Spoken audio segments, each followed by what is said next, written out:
Në parkun e Lirisë, çdo ditë qëndrojnë punëtorë të krahut, të cilët presin të angazhohen në punë të ndryshme. Sot, ekipi i televizionit Syri vizitoi ata për të kuptuar më afër vështirësitë dhe realitetin me të cilën përballen. Punëtorët treguan se kushtet në të cilat presin punë janë të vështira, qëndrim të gjatë jashtë e në temperatura të ndryshme, shpesh në moh të ftohtë apo me shi, pa mbështetje dhe pa siguri të ardhurash. Ata theksuan se puna e tyre megjithse e rëndësishme për shumë qytetarë që kërkojnë ndihmë të shpejtë fizike, shpesh herë nuk vlerësohet mjaftueshëm. Sipas tyre, nevoja për punë i detyron të jenë aty që herët në mëngjes deri në orët e vona, duke shpresuar që dikush t'i angazhojë qoftë për ngarkim, shkarkim, mbartje të materialeve apo punë të tjera.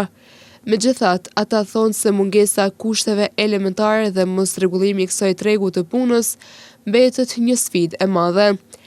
Ndërsa të njëjtit kërkojnë më shumë përkrahje institucionale dhe vlerësim të punës së tyre, duke theksuar se ajo që bëjnë nuk është vetëm nevojë personale, por shpesh ndihmë e drejtpërdrejtë për qytetarët e Gjakovës.